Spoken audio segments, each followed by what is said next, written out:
Hello everyone, I just thought I'd give a little bit of a different video today because the other one can become a little bit dreary, but this is a video from my therapy room, so I just decided to make a video of my actual therapy room where I work from.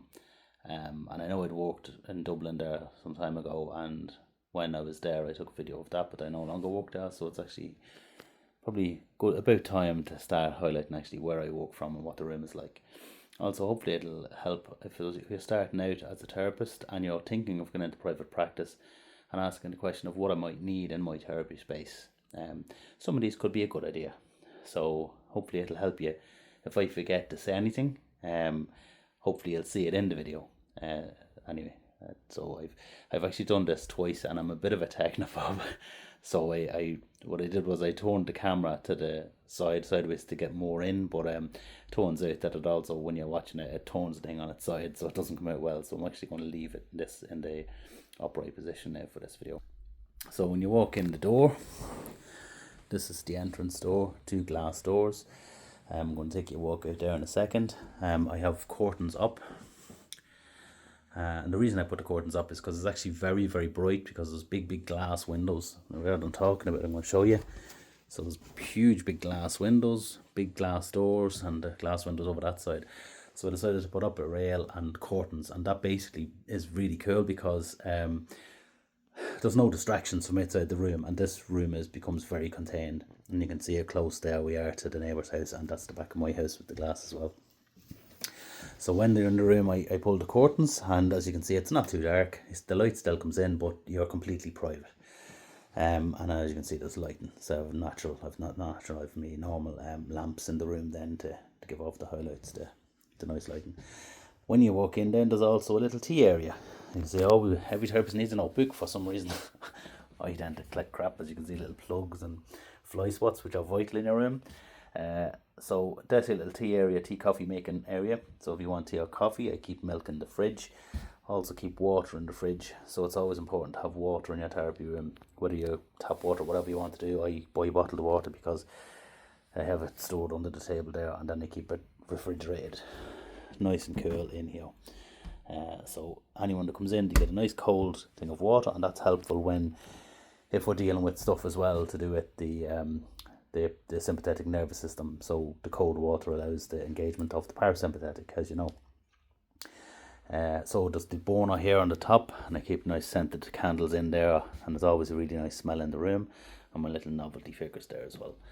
And as you can see, I love Buddha. I'm a Buddhist, and I like to show that in my practice. So when people come in, they usually sit around here. So my seat is here. So when I'm sitting down, as you were with me there, this is how I see it. So if they sit there, and then also people choose to sit here as well, which is a really nice comfortable chair. These don't take huge amounts of investment. You don't need all this. You can get yourself 2 chairs. It's quite suitable. Has been for a long time with me. This is just over time I've built this up. A friend of mine actually sold me this for ridiculous money, very, very cheap, and gave me everything, the throw, the cushions, everything. So fair play to him, he was very helpful.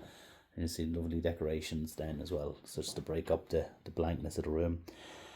Tissues, and your bin, essential. I'd worked without a bin in my home for a long time when I worked at a house, and there was actually a client said to me, "Why don't you have a bin?" And I was like, "Oh yeah."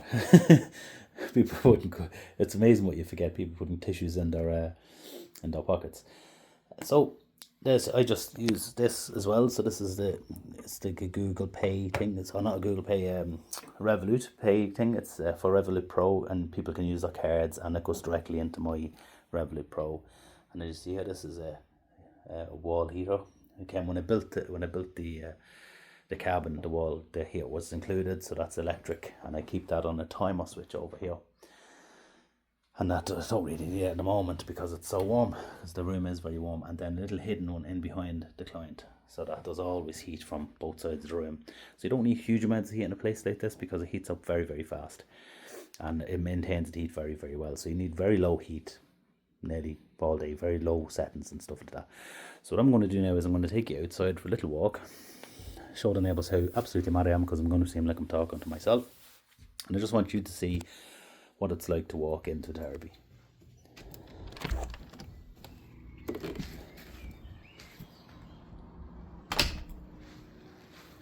this is the route the client will take when they're leaving. And if you notice there on the left, this white object, this is something I thought was really cool and is very, very helpful to me. We just turn it on. As soon as I open the gate, I turn that on, and when the client walks through this gate to enter, I could be sitting inside on my phone, or I could be doing whatever else. I could be making tea, and they walk past, and it just bing bong, and it immediately alerts me that there's a client entering my premises, and I know what to do. So, and then if you look up here, there's lighting. So in the winter it can get very dark, and it's a sensor light. So when the client comes around the corner here, sensor light, and if they walk out here just through the gate, sensor light. And then there's, if you notice just in the distance up above the door, that's another light that I can turn on, so the whole area is lit up, so for the client's safety coming in and out. And you see the signs I have on my fence. So this is only up because I've had situations where a client will walk in, not intending to, but walk in on the client as they're leaving, and I have 15 minutes in between each session, so that shouldn't really happen, but it did happen, so I had to put this sign up so it doesn't happen anymore. And then my sign, if someone doesn't know, they arrive. Frontline psychotherapy is who I practice under, and then cabin this way. And as you see there, there's a little kind of thing to check out my website, and then my crappy car, and then the entrance. So when they walk, then they drive in, they have plenty of room to park anywhere at all, I don't really mind, and then they walk around here.